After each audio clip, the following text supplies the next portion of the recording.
Smoke rolled up from the burning valley like black serpents rising from hell itself. SEAL Team 7 was pinned down in the Daruk Valley, a jagged maze of black rock formations and narrow gorges that stretched 3 miles into hostile territory. The mission had been clean until it wasn't. Intelligence said 12 insurgents guarding a weapons cache. Reality delivered 60 fighters in a 3-tier ambush that had been waiting for days. Lieutenant Commander Jackson Hayes pressed his back against the scorching rock face, feeling the heat through his tactical vest.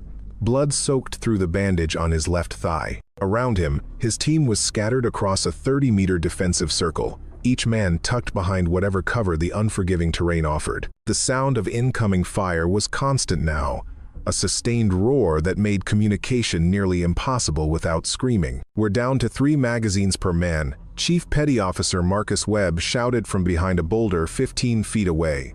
His voice barely cut through the chaos. "Maybe 4 minutes of sustained fire if we're lucky." Hayes didn't respond immediately. He was counting the muzzle flashes from the ridgeline above, counting the seconds between volleys, counting the breaths his wounded men were taking. Hospital Corpsman 2nd Class Rodriguez had taken shrapnel to the shoulder. Petty Officer Chen was unconscious, a concussion from an RPG blast that had thrown him 6 feet into a rock wall. They were supposed to be extracted 2 hours ago. The radio crackled with static. Hayes had been trying to raise command for 40 minutes, but the rock formations created a dead zone for their primary frequency. He switched to the emergency backup channel, a frequency so rarely used that half the operators in theater didn't even monitor it anymore. Any station, this is Reaper 17. His voice was steady despite everything. Training held even when hope didn't. "We are pinned down in the Daruk Valley, grid November Victor 4728. 50+ hostiles, casualties, requesting immediate extraction or fire support." "How copy?" Static hissed back at him. Then more static. The valley seemed to swallow radio waves the same way it swallowed hope. Hayes tried again. "Send help." His voice dropped to barely a whisper, as if speaking louder would make the truth more real. "Anyone." Silence answered him. Just the wind howling through the rocks and the distant thunder of enemy weapons. From his position, Hayes could see Petty Officer 1st Class Davis returning fire in controlled bursts, making every round count. The kid was 23, had a wife pregnant with their first child. 3 positions over, Webb was doing the same, his jaw set in that expression Hayes had seen in 100 firefights. They all knew what the math looked like. 4 minutes of ammunition against an enemy that could wait them out until darkness fell and then overrun their position with fresh fighters. The sun was dropping toward the western ridgeline. In 90 minutes, they'd be fighting in darkness. In 2 hours, they'd be out of ammunition. In 3 hours, this valley would be their grave. Hayes pressed the transmit button one more time. His thumb left a smear of blood on the device. "Any station, this is Reaper 17. Send help. We're not going to make it out of this." The radio hissed. Wind rushed through the gorge. Somewhere in the distance, an enemy fighter shouted orders in a language Hayes didn't understand but recognized in his bones. The sound of death approaching. Then, cutting through the chaos like a knife through silk, came a sound that didn't belong. A sharp crack, different from the AK-47 fire and PKM machine guns hammering their position. It came from somewhere above and behind the enemy line. A single rifle shot with a precision that made Hayes's combat-trained mind immediately categorize it as sniper fire. But they didn't have sniper support. Command had denied the request because the terrain was considered too unstable for overwatch positions. Hayes looked at Webb. Webb looked back, confusion clear in his eyes even through the dust and sweat coating his face. Another shot. Another crack that echoed differently than everything else. Then an enemy fighter on the ridgeline dropped like someone had cut his strings. The insurgents had been smart about this ambush. They'd studied American tactics, understood how SEALs operated, and built their trap accordingly. The first layer had been positioned along the high ground to the east, controlling the only easy approach into the valley. When Team 7 had pushed past them toward the weapons cache, the second layer had sealed off their escape route from the west. The third layer, the hammer to the anvil, had come from the north, driving the Americans into the narrowest part of the gorge where movement was restricted and cover was minimal. Lieutenant Farouk commanded the operation from a cave entrance 300 meters from the kill zone. He was watching through binoculars, patient and methodical. The Americans were finished, they just didn't know it yet. In his 20 years of fighting foreign soldiers, he had learned that the best way to kill elite troops was to be patient.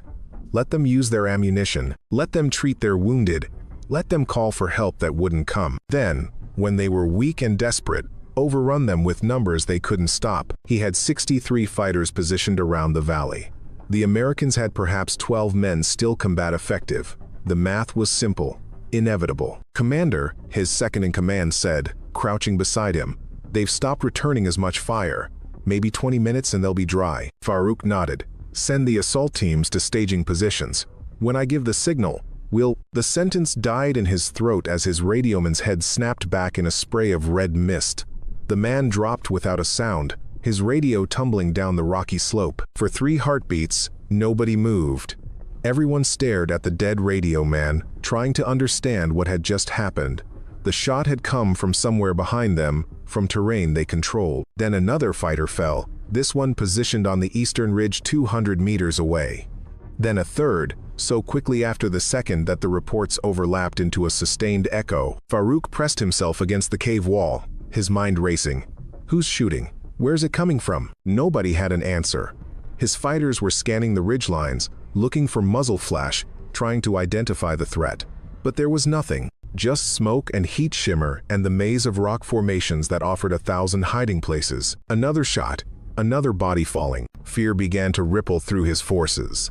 Invisible death was the worst kind because you couldn't fight back against something you couldn't see. Down in the valley, Hayes watched the enemy fire slackening, not stopping, but becoming more erratic, less coordinated. Whoever was shooting wasn't just killing fighters, they were breaking the enemy's command structure. Each shot seemed to target leaders, radio operators, heavy weapons crews, anyone directing the assault. "This is impossible," Webb said, his voice carrying a mixture of awe and disbelief. "The wind in this valley shifts every 30 seconds. The heat shimmer alone makes anything over 400 meters a gamble. Who the hell is shooting?" Davis, reloading behind a fractured boulder, looked up at the ridgelines.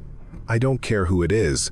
They just bought us time we didn't have." But Hayes was thinking deeper. The shots were coming from a position that should have been behind enemy lines. That meant either someone had infiltrated through 60 armed fighters without being detected, or someone had been there before the ambush even started. Both options seemed impossible. The sun continued its descent. Shadows lengthened across the valley floor, creating pockets of darkness that would soon merge into complete night. Hayes checked his remaining ammunition. 2 magazines, maybe 60 rounds. Chen was still unconscious. Rodriguez was pale from blood loss despite the pressure bandage. They had bought time, but time for what? Extraction was still an hour away even if command had received their distress call. Another shot echoed through the valley. Another enemy fighter dropped. The insurgents were starting to panic now, firing wildly at positions they thought might harbor the sniper. Their discipline was breaking, and then, like a ghost materializing from smoke, Hayes saw her. She was moving along the ridgeline 300 meters distant, visible for maybe 2 seconds before the terrain swallowed her again. Small frame, moving with economy and speed that spoke of someone who understood how to use ground to mask movement. She carried a rifle that looked almost too large for her build, but she moved with it like it was an extension of her body. Hayes blinked. He'd seen thousands of soldiers in his career. He knew how people moved under fire. But this was different. This was someone who existed in a different category altogether. Webb saw her too. "Boss, was that?" "I don't know," Hayes cut him off. "But whoever she is, she's keeping us alive." The bullet traveled 847 meters through air that was thick with smoke and heat distortion. It left the barrel at 2,850 feet per second, spinning at 172,000 revolutions per minute. Wind from 3 directions pushed against it, each gust trying to drag the projectile off course. Normal physics said the shot was impossible. Normal snipers wouldn't have attempted it. Raven wasn't normal. She had been watching the valley for 2 hours before SEAL Team 7 walked into the ambush. She'd been tracking Lieutenant Farouk for 3 weeks, waiting for him to make a mistake large enough to expose his network. When she'd intercepted the insurgent radio traffic about the trap, she'd moved into an overwatch position 2 kilometers from the valley entrance. She wasn't here to save anyone. She was here to kill Farouk and anyone who helped him. Then she'd heard the distress call on the emergency frequency. The voice had been calm, professional, resigned. But she'd recognized something in that voice, not the specific person, but the quality of it. The sound of someone who'd been betrayed by circumstances and abandoned by support, but who would fight to the last round anyway. She knew that sound because she'd made it herself 2 years ago. Her finger found the trigger. The first shot was a calculation that took into account 17 variables, from barometric pressure to the Coriolis effect. She made the adjustments in 1.3 seconds and sent the round downrange. Through her scope, she watched the bullet impact precisely where she'd intended. Farruk's radioman folded like paper, dead before his brain could process what happened. Command and control. Always hit command and control first. She worked the bolt without taking her eye from the scope. The spent casing ejected, tumbling down the rocks behind her position. She'd already acquired her second target before the first body hit the ground. Eastern Ridge, 200 meters from her first kill.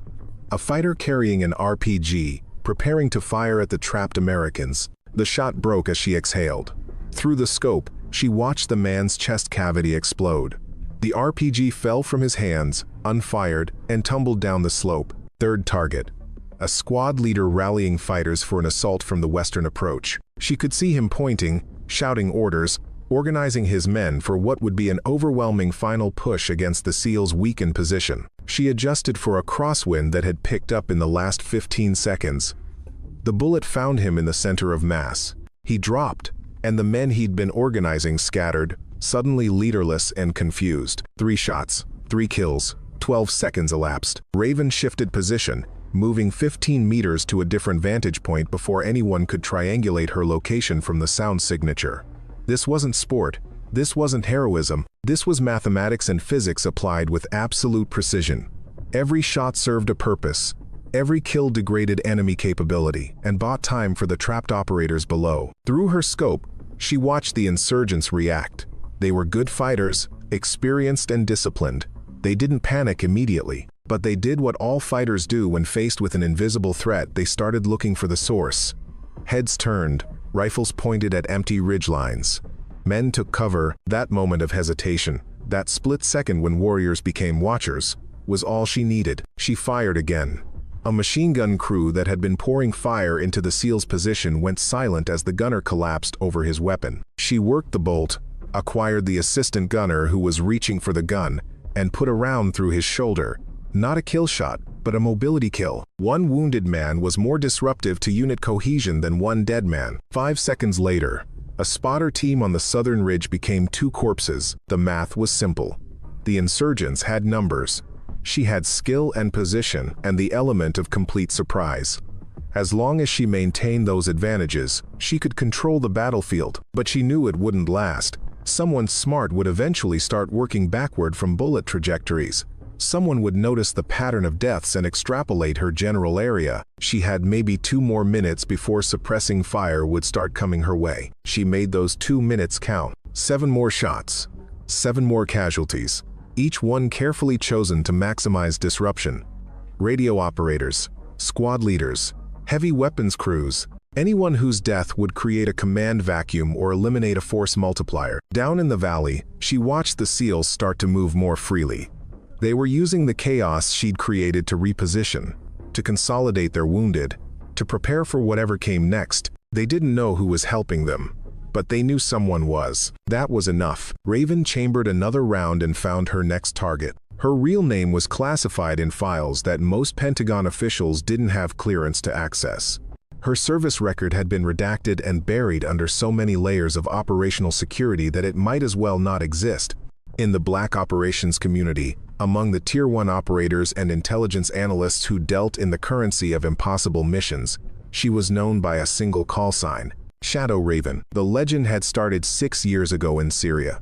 A high-value target had been barricaded in a compound with 30 fighters and a network of tunnels that made conventional assault impossible. Command had authorized a standoff strike, accepting that civilian casualties in the surrounding neighborhood would be high but acceptable. Then someone made a different call. At 0347 local time, the target was killed in his bedroom by a single shot fired from 1,432 meters away. The bullet had traveled through a gap in the compound wall, no wider than a dinner plate, threaded between 2 rebel fighters standing guard.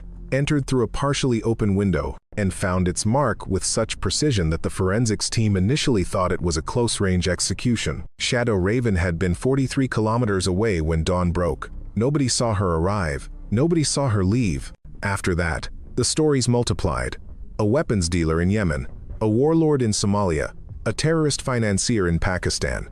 Each time, impossible shots from impossible distances, under impossible conditions. Each time, she was gone before anyone knew she'd been there. The intelligence community whispered about her the way ancient sailors whispered about sea monsters.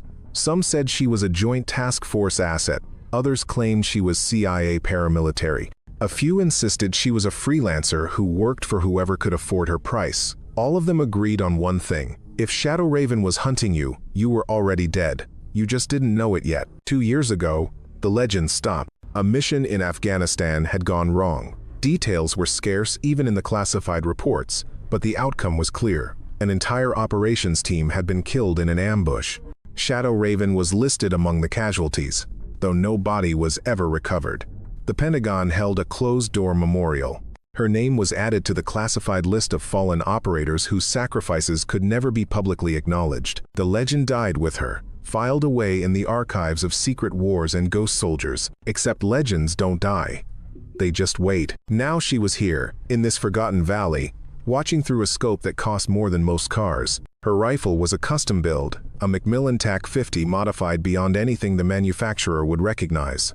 The barrel had been replaced 3 times. The trigger had been adjusted to break at exactly 1.8 pounds of pressure. The scope was military prototype technology that corrected for environmental factors automatically. Though she rarely used those features, she trusted her instincts more than she trusted electronics. Her physical statistics were unremarkable. 5'6", 130 pounds. Nothing about her appearance would make anyone think elite sniper. That was exactly why she was so effective. People underestimated quiet women. They underestimated what rage, properly controlled and channeled, could accomplish. Her skills were measured in metrics that most snipers would consider impossible. Her reaction time from target acquisition to shot fired was 0.18 seconds. She could calculate windage adjustments by listening to how wind moved through rocks and vegetation. She'd made confirmed kills through 3 layers of cover by understanding bullet performance better than the engineers who designed the ammunition. But more than any physical skill, what made her exceptional was her mind. She saw battlefields as 3-dimensional puzzles where every piece terrain, weather, human behavior fit together in predictable patterns. Where others saw chaos, she saw order. Where others saw impossible shots, she saw geometry. And right now, that mind was focused on keeping 12 men alive. She knew why she was here, why she'd broken a 2-year silence and come back from the dead. The voice on the radio had triggered something she tried to bury. A memory of another valley, another ambush, another desperate call for help that had come too late for everyone but her. The man leading the SEALs down there, Lieutenant Commander Hayes, he didn't know it yet, but he'd saved her life once. 3 years ago, before her team was killed, before she became a ghost, he'd been leading a different unit, had responded to her distress call when everyone else said the mission was lost. He'd punched through enemy lines to pull her out of a kill zone while she was carrying 2 wounded operators. She remembered his voice from that day. Calm, professional, certain, the same voice she'd heard whispering on the emergency frequency 2 hours ago. Debts like that don't expire. They compound. Raven chambered another round and continued her count. 15 enemies down, at least 45 still active. The math was getting better, but it wasn't good enough. Not yet. She would make it good enough, even if it meant stepping out of the shadows and into the killing ground herself. At 1,647 hours local time, with the sun painting the western ridge in shades of blood orange, Raven made the decision that would become battlefield legend. The enemy was reorganizing. A new commander had taken control, someone smarter than Faruk, someone who understood that panicking was worse than being shot at. He was consolidating his forces, pulling fighters back from exposed positions, creating overlapping fields of fire that would make any rescue attempt suicide. In approximately 90 seconds, the insurgents would complete their repositioning. Once that happened, the advantage she'd created would evaporate. The SEALs would be pinned down again, this time by an enemy that understood they were facing a single sniper rather than a support element. She counted the targets she could see. 28 fighters in exposed or semi-exposed positions. Another 17 moving through cover but predictable in their patterns. 45 total that presented opportunities. She needed to drop at least 25 to create enough chaos for what came next. Under normal circumstances, that would take 5 minutes minimum. She had 42 seconds before the enemy commander finished his rally and consolidated control. Normal snipers would have fallen back, conserved ammunition, waited for a better opportunity. Raven operated in a space beyond normal. She triggered her stopwatch with her tongue, clicking the button mounted inside her cheek. 0 seconds. The first shot took a fighter at 673 meters, center mass. She worked the bolt while the bullet was still in flight, already acquiring her second target. The movement was muscle memory, executed so many times that her hands didn't need input from her conscious mind. 3 seconds. Second target down. An RPG operator who'd been moving into position to fire at the SEALs. The round caught him in the throat. His weapon fell, the warhead tumbling down the rocks. 5 seconds. Third target. A spotter team on the eastern ridge. She took the spotter first. The observer was always more important than the shooter. The man dropped. She shifted 3 degrees right, found his partner. 7 seconds. 4 down. The insurgents still hadn't located her. The sound of her shots was echoing off the rock walls, creating false signatures that made triangulation impossible. Some were looking north, others were looking south. All of them were looking in the wrong direction. 9 seconds. Fifth target. A squad leader pointing and shouting. Through her scope, she watched his mouth open for a command he'd never finish. The bullet erased the back of his skull. 11 seconds. Sixth target. Machine gunner repositioning on the southern approach. The shot broke as she exhaled, precise as surgery. 13 seconds. Seventh and eighth targets. 2 fighters moving together through a narrow choke point between rocks. A single shot, 1 bullet through both men. The physics worked because she understood exactly how much energy would remain after the first impact. 16 seconds. 9 through 12. A squad attempting to flank the SEALs from the west. She took them in order rightmost to leftmost, working her bolt so fast it sounded like a single mechanical heartbeat. 20 seconds. 13 through 16. Heavy weapons crew setting up a PKM. Gunner, assistant gunner, ammo bearer, squad leader. 4 shots, 4 bodies, 4 seconds. The enemy finally located her general area. Rounds started snapping past her position, wild and unfocused but getting closer. She ignored them. Fear was a luxury she'd trained herself to bypass. 26 seconds. 17 through 19. Radio operators. 3 men with handsets, coordinating their units. She took them methodically, erasing the enemy's ability to communicate across the battlefield. 30 seconds. 20 through 22. Fighters preparing to assault the SEALs' position. They were bunched too close together. Tactical discipline breaking down under pressure. She punished the mistake. 35 seconds. 23 and 24. 2 more fighters moving across open ground, thinking speed would save them. It didn't. 40 seconds. Final target. The new commander, the smart one who'd been rallying his forces. He'd exposed himself for just 2 seconds, long enough to give an order to a subordinate. That was 1 second more than he needed. Raven's shot covered 891 meters, dropped 2.5 feet due to gravity, was pushed right by a crosswind, and found its target between the man's shoulder blades. He pitched forward, already dead, and tumbled down the rocky slope. 42 seconds. 25 confirmed kills. She stopped the timer with her tongue and immediately began displacing to a new position. Incoming fire was intensifying around her last location, bullets spanking off rocks and throwing up stone chips. But she was already gone, moving like water between the rock formations, invisible again. Down in the valley, Hayes stared at the carnage with an expression that mixed shock and professional appreciation. The entire enemy formation had collapsed. Fighters were scrambling for cover, no longer attacking but defending, no longer hunting but hunted. "Did you see that?" Davis was almost yelling, his voice carrying the manic energy of someone who'd just witnessed something impossible. "What the hell kind of shooting was that?" Webb's response was quieter, more thoughtful. "That was someone who doesn't miss.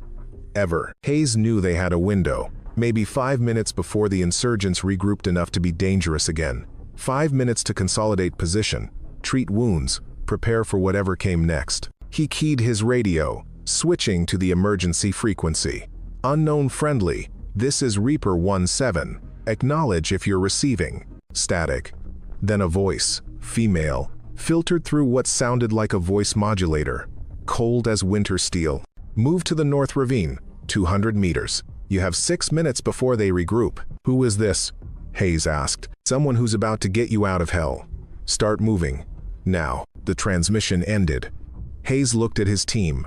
12 men, 5 wounded, down to minimal ammunition, trapped in hostile territory with no clear extraction route. They started moving north. The North Ravine was a geological wound carved through solid rock by 10,000 years of water that no longer flowed. It was narrow enough in places that a man had to turn sideways to pass through. The walls rose 40 feet on either side, creating a natural corridor that offered cover, but also created a fatal funnel if the enemy controlled both ends. Hayes didn't like it tactically. It was the kind of terrain that turned retreat into massacre if anything went wrong.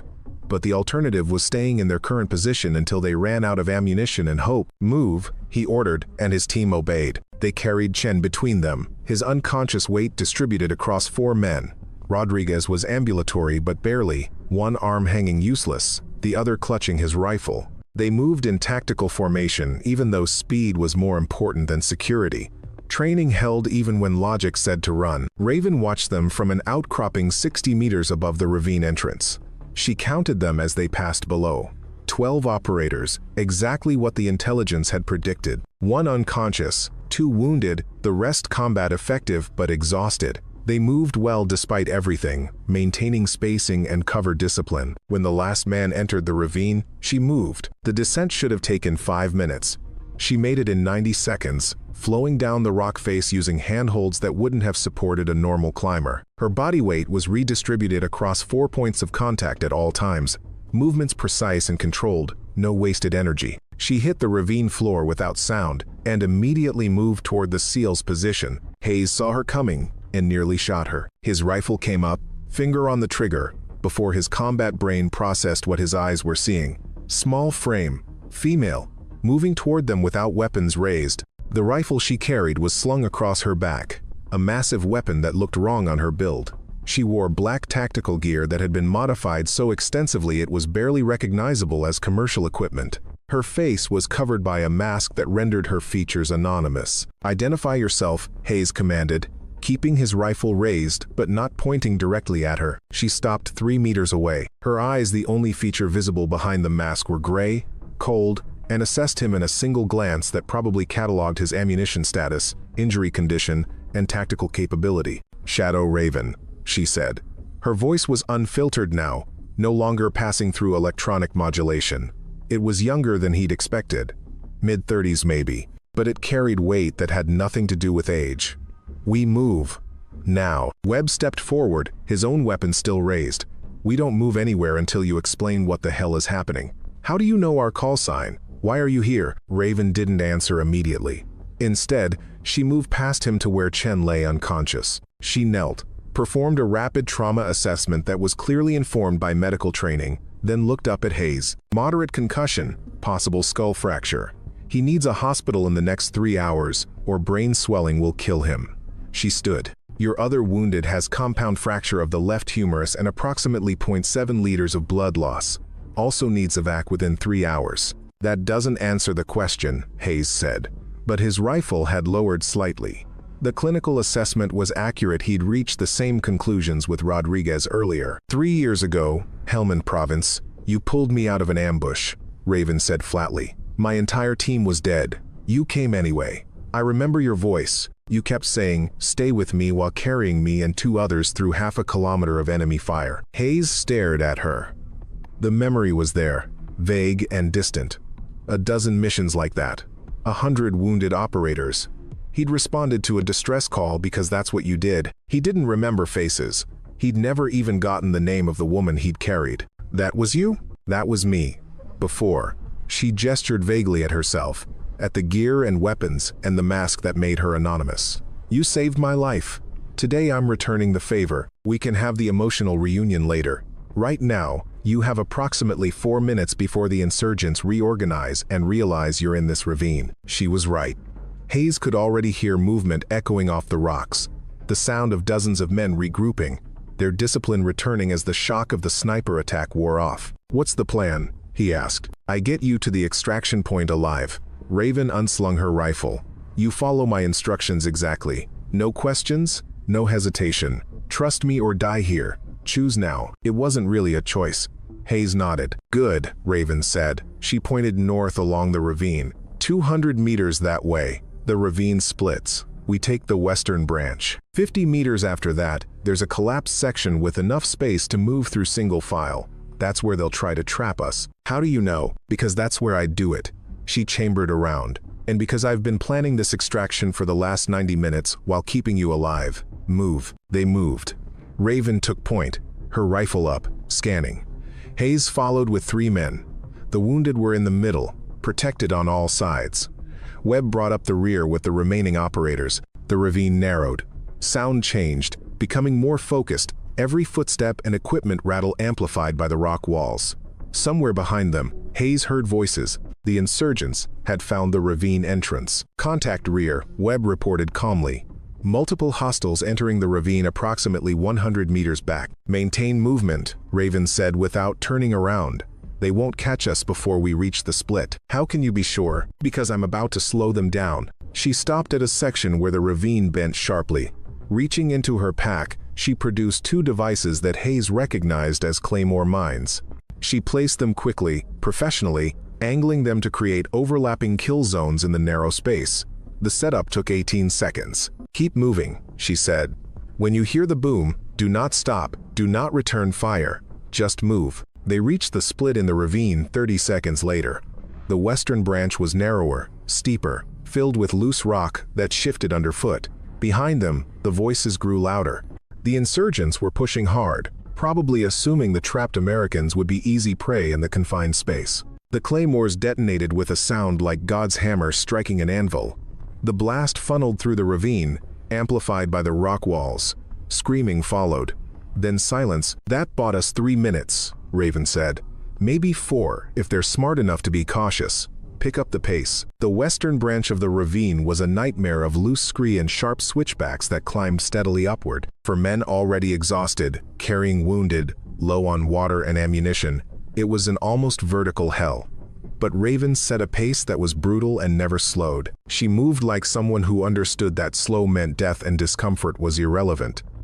Every 50 meters, she'd stop, scan the terrain behind them, then continue. She didn't offer encouragement or sympathy. She offered direction and certainty, which was more valuable. Behind them, the sound of pursuit resumed. The claymores had bought time, not safety. The insurgents had taken casualties, but they had numbers to spare. And they were angry now, disciplined patience replaced by the desire for revenge. They're gaining, Webb reported from the rear. He was breathing hard, the altitude and pace taking their toll. I can hear them. Let them gain, Raven said. She was 40 meters ahead, already at the top of another switchback. The terrain is working for us now. Hayes didn't see how. They were climbing toward high ground, but that meant leaving cover. The ravine walls were getting lower, more broken. Soon they'd be exposed on the ridgeline with nowhere to hide. They reached the collapsed section Raven had mentioned. It was a choke point where a rockfall had partially blocked the ravine, leaving a gap barely wide enough for a man to squeeze through. Chen, unconscious and being carried, wouldn't fit. We'll have to go around, Hayes said, looking at the wall of rocks. No time, Raven replied. She moved to the rockfall and began climbing, not around but up and over. Pass him up to me. It took 4 men to lift Chen's deadweight high enough for Raven to grab him. What happened next violated several laws of physics and human capability. She caught Chen's tactical vest in both hands and lifted, her legs braced against the rocks, her body acting as a human crane. Muscle memory and biomechanics replaced raw strength. She pulled him up and over the rockfall, then lowered him down the other side with the same controlled movement. Rodriguez next, she ordered. They passed the wounded corpsman up. Then the rest of the team followed, scrambling over rocks that were loose and unstable. Hayes was the last to climb, with Webb providing security from below. As Hayes cleared the top of the rockfall, Webb's rifle opened up. 3-round bursts, precisely aimed. Contact, Webb shouted. They're in the ravine behind us. Collapse the rocks, Raven commanded. She dropped her pack and was already pulling out demolition charges. Davis, help me. Petty Officer Davis didn't ask questions. He helped her place charges at 3 structural points on the rockfall, working from muscle memory and combat engineer training. The placement was perfect. Raven knew exactly where to put explosives for maximum effect. "Webb, get up here," Hayes ordered. Webb fired one more burst, then scrambled up the rocks. Rounds started impacting around him, stone chips exploding where bullets struck. He dove over the top as Raven triggered the charges. The explosion wasn't massive. It didn't need to be. The charges were placed with surgical precision to destabilize already loose rock. The rockfall shifted, groaned, then collapsed inward. Tons of stone slid down, completely blocking the ravine. Silence fell. The insurgents were on the other side of an impassable barrier. "How long?" Hayes asked. 15 minutes to find a way around," Raven said. "Already moving. Maybe 20 if they're cautious about more traps. We need to be in position for extraction before then." "Extraction?" Webb looked at her. "What extraction? Command doesn't even know we're alive." Raven pulled out a device that looked like a modified satellite phone. "I sent your coordinates to Command 90 minutes ago, along with the tactical situation and a request for immediate evac. 2 Chinooks are inbound, ETA 22 minutes. We just have to reach the landing zone." Hayes felt something between relief and anger. "You could have mentioned that earlier. You would have asked questions. Questions waste time." She pointed northeast. "LZ is 800 meters that way. Open terrain. Defensible if we get there first. Move now, or die tired." They moved. The terrain opened up as they climbed higher, the ravine falling away behind them. They were on a ridge now, exposed but mobile. The sun was touching the western horizon, painting everything in shades of amber and shadow. In another 30 minutes, it would be dark. "Drone," Davis called out, pointing at the sky. Hayes saw it.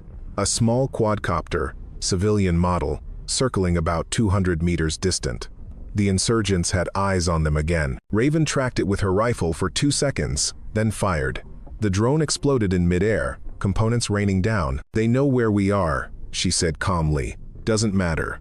We're faster than they are, and we're almost there." The landing zone was a flat area of rock and scrub brush, maybe 50 meters across. It was the only place within 2 kilometers that could accommodate helicopters, which meant it was obvious to anyone with tactical training, which meant it would be defended by whoever got there first. They reached it with 8 minutes to spare before the Chinooks arrived. Raven immediately began organizing the defensive perimeter, placing men at key positions, designating fields of fire, turning the LZ into a fortress.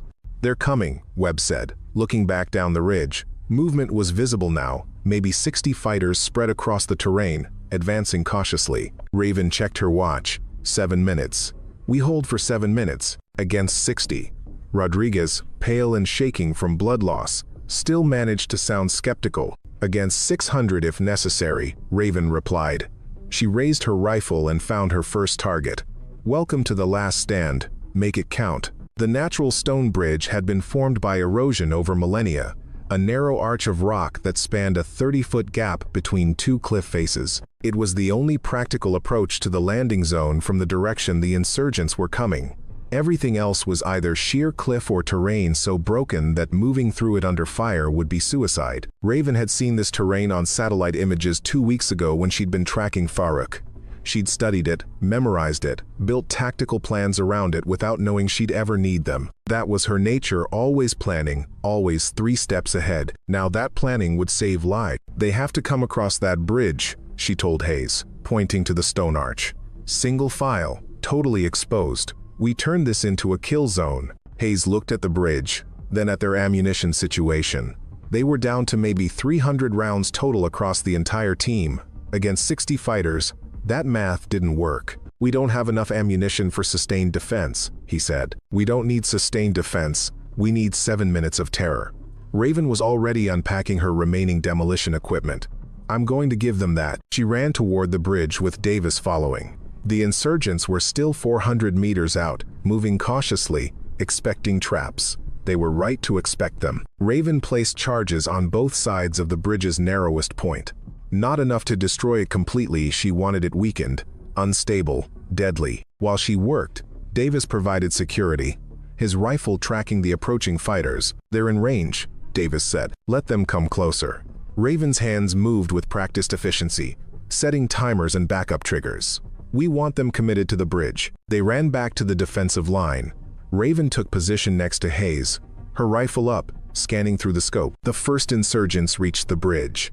They were cautious, testing it with weight before committing. One man crossed, then another. They were trying to secure the far side before bringing their main force across. Raven let 5 men cross, then 10, then 15. "You're letting them through," Webb said tensely. "I'm letting them commit." Raven's finger was on a remote detonator. "Wait for it." 20 fighters were on the bridge now, packed close together because the span was narrow. More were queued up behind them, waiting their turn. "Now," Raven said, and pressed the button. The charges didn't explode. Instead, they released a corrosive chemical compound that ate through the rock's crystalline structure in seconds. The bridge began to crack, the sound like ice breaking on a frozen lake. The insurgents realized what was happening and tried to run, some toward the LZ. Others backed the way they'd come. The bridge collapsed in sections, falling away in chunks. Men fell screaming into the gap, some hitting the bottom 40 feet below, others catching on jagged edges. The 20 fighters who'd already crossed were now cut off from their main force. The others were trapped on the far side, unable to advance. "Light them up," Hayes ordered. The SEALs opened fire. 20 disorganized insurgents against 10 trained operators in prepared positions. It wasn't a fight. It was an execution. In 18 seconds, every fighter who'd crossed the bridge was down. On the far side, the remaining insurgents tried to find alternate routes. Some attempted to climb down into the gap and up the other side. Raven picked them off methodically, each shot a kill, no wasted ammunition. Others tried to set up firing positions to suppress the defenders. Webb and Davis worked together to eliminate them, calling targets and coordinating fire. 3 minutes to Chinooks, Hayes said, listening to the command frequency. The insurgents made one more push, trying to overwhelm through sheer numbers. They came from 3 directions, using the broken terrain as cover, leapfrogging forward in coordinated bounds. They were good fighters, pushing through casualties, maintaining discipline despite everything. Raven stood up from behind cover. "What are you doing?" Hayes shouted. She didn't answer. She stepped into the open, fully exposed, and started firing. Not from a supported position, not from behind cover. Standing, moving, flowing between targets like a dancer, her rifle an extension of her will. She dropped 11 fighters in 20 seconds. Each shot fired from a different position as she moved laterally across the LZ, never staying still, never giving the enemy a chance to track her. She was violating every rule of snipercraft, turning herself into a target, and it didn't matter because she was faster than they were. The insurgent assault broke. They'd been pushing through casualties, accepting losses, believing victory was achievable, but watching a single operator cut through their ranks like death itself shattered that belief. Morale collapsed. Men started falling back, then running. "Choppers inbound," someone yelled. The sound of rotor wash filled the air. 2 Chinooks came in fast and low. Military pilots who understood they were landing in a hot LZ. The rear ramps dropped before the wheels touched ground. "Load wounded first," Hayes ordered. His team moved with practiced efficiency, carrying Chen and Rodriguez aboard the first helicopter. Raven provided cover, her rifle tracking the retreating insurgents, dropping any who showed signs of rallying for another attack. "Everyone on," Hayes shouted over the rotor noise. His team scrambled aboard, boots clanging on metal ramps. Hayes was the last one climbing aboard. He turned back, looking for Raven. She was still outside, still covering them, her rifle sweeping across the killing ground. "Let's go." Hayes extended his hand. Raven lowered her rifle and looked at him. Even through the mask, he could see something in her eyes. Not fear or hesitation. Decision. She shook her head. "What?" Hayes couldn't process what was happening. "Get on the damn helicopter." "This isn't my ride," Raven said. The Chinook's engines were rising in pitch, the pilot ready to lift off. "You're safe. That's what matters. You saved our lives. Come with us." "I saved a debt." She stepped back as the rotor wash intensified. Some things don't get medals or recognition. Some things just get done. Hayes tried to jump back down, but Webb grabbed him, pulling him inside as the Chinook lifted off. The last thing Hayes saw was Raven standing alone on the LZ, her rifle slung, watching them leave. Then she turned and walked into the smoke and shadows, becoming invisible again. The debrief happened in a secure facility in Qatar 3 days later. Hayes sat across a conference table from a Navy captain whose name tag read Morrison and a civilian whose credentials identified her as CIA but whose exact role was deliberately vague. "Tell us about the sniper," Morrison said. Hayes had been expecting this question since the moment the Chinooks touched down at the forward operating base. He'd rehearsed his answer, trying to find words that would make the impossible sound plausible. She identified herself as Shadow Raven. Hayes began. She engaged approximately 60 hostile forces, killed at least 40, and created the conditions necessary for our extraction. Shadow Raven, the CIA officer said flatly. That call sign belongs to an operator who was killed in action 2 years ago. Then either she survived or someone else has taken up the name. Hayes pulled out the tactical recorder that had been running during the firefight. I have audio of her voice, ballistic evidence of her shooting patterns, and 12 witnesses who will testify she saved our lives. Morrison and the CIA officer exchanged glances. Some silent communication passed between them. What do you know about Operation Serpent's Tooth? The CIA officer finally asked. Nothing. Never heard of it. It was a black operation targeting Taliban leadership in Kandahar province 3 years ago. The operation was compromised before insertion. The entire Team 7 operators was killed in an ambush, all except one. Hayes felt something cold settle in his gut. Shadow Raven. Her real name is classified, but yes, she was the sole survivor. The CIA officer pulled out a tablet and displayed a series of photographs. Bodies in tactical gear, sprawled across rocky terrain. Intelligence suggested the leak came from inside the command structure. Someone sold them out. Who? We never found out. The investigation was buried under so many layers of classification that even asking about it could end careers.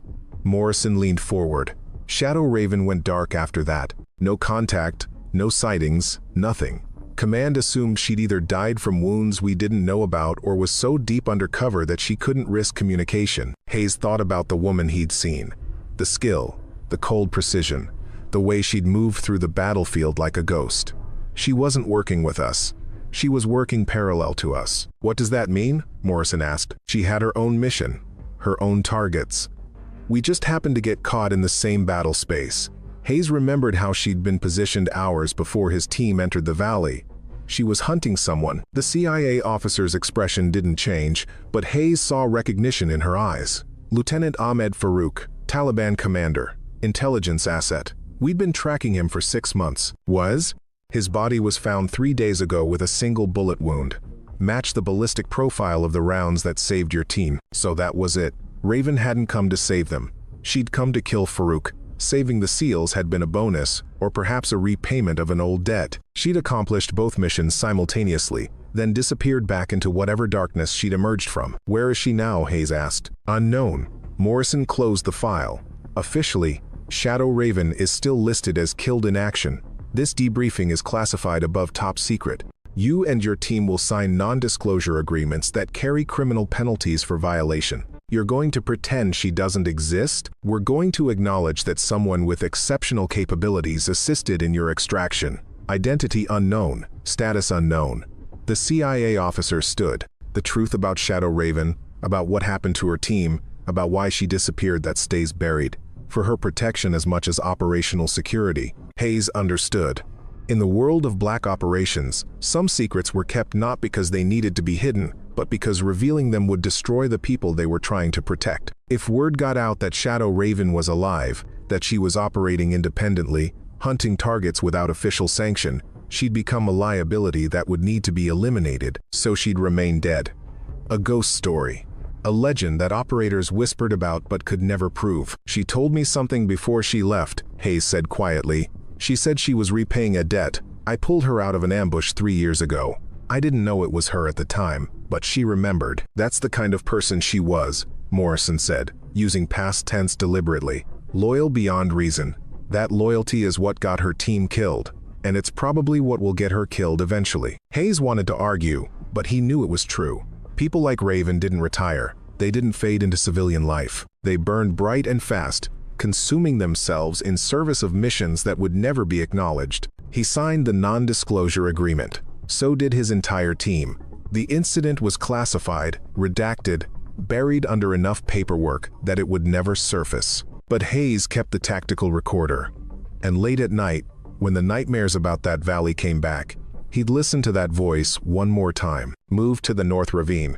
You have 6 minutes, cold as winter steel, certain as death. The voice of a woman who'd saved 12 lives without asking for anything in return except the satisfaction of a debt repaid. 6 weeks after the Daruk Valley operation, Hayes was back at Naval Amphibious Base Coronado, trying to process paperwork and failing to focus. His mind kept returning to that valley, to those impossible shots, to the woman who'd appeared from nowhere and disappeared the same way. His team had been awarded classified commendations, bronze stars with valor that would never appear on their official records. They'd been debriefed 17 times by various intelligence agencies, each time giving the same story, each time watching their testimony disappear into the classified archives. Chen had recovered from his concussion, Rodriguez's arm was healing, they'd all survived because of Shadow Raven, and nobody would ever know. Hayes was drinking coffee that had gone cold when his phone rang. Unknown number. He almost didn't answer. Lieutenant Commander Hayes. Silence on the line. Then a voice he recognized. Unfiltered.